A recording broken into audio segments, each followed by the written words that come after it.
Few performances have left as strong a mark on modern crime television as Titus Welliver in Bosch. The gritty lap detective with a rigid sense of justice became a career-defining role for Welliver, anchoring the Amazon Prime Video series from its debut in 2014 through to its Bosch legacy continuation.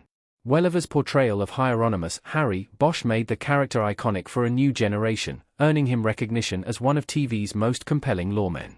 With his gravelly voice, quiet intensity, and haunted stoicism, Bosch felt like a role the actor was born to play, and it's hard to imagine anyone else filling those worn-out shoes. However, Bosch was far from the first time Titus Welliver delivered a standout TV performance.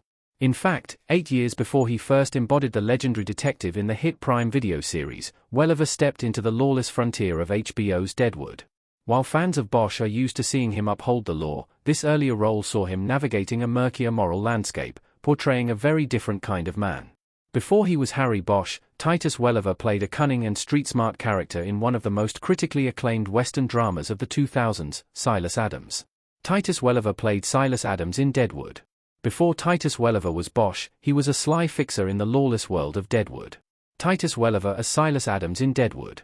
Titus Welliver joined Deadwood in its first season as Silas Adams, a character who perfectly embodied the show's morally grey and politically charged tone. Making his debut in Deadwood Season 1's Mr. Wu, Silas is introduced as a henchman and errand boy of sorts, arriving in town under the employment of Magistrate Claggett, Marshal Bell, to collect bribe money from Ol Swearingen, Ian McShane. However, his allegiances quickly shift when Ol realizes just how useful an asset Silas could be. Silas Adams appears in a total of 21 episodes across Deadwood Seasons 1, 2, and 3, becoming a recurring fixture in the show's increasingly tangled web of alliances and betrayals.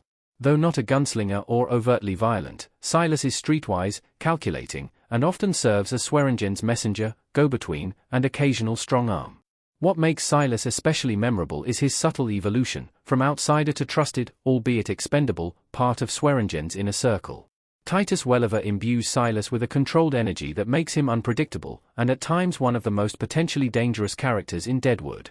He doesn't command the room like McShane Swearingen, but he knows how to maneuver around dangerous men, using loyalty and smarts as his currency. Despite being lower on the totem pole, Silas always seems to find a way to survive, and in Deadwood, that's no small feat. Deadwood allowed Titus Welliver to showcase a very different skill set than what fans of Bosch may be used to. Instead of a hardened cop guided by justice, Silas Adams was a man who learned to thrive by bending the rules and keeping dangerous company. Silas Adams is very different from Bosch and the characters Welliver typically plays. Titus Welliver's role in Deadwood was a rare departure from the moral center he usually portrays. Fans who know Titus Welliver in Bosch might be surprised to learn just how different Silas Adams is from the principled detective. Where Harry Bosch follows an unwavering moral compass, Silas Adams survives through adaptability, ambiguity, and often, compromise. He's less about justice and more about survival, a character who has no qualms about switching allegiances if it means staying alive or staying relevant. This makes Silas a rare type of character in Welliver's career. Most of his roles lean into authority, structure, and principle. Aside from Bosch, he's played characters like Federal Agent Jimmy O'Phalin in Sons of Anarchy, Glenn Childs in The Good Wife, and the Man in Black in Lost.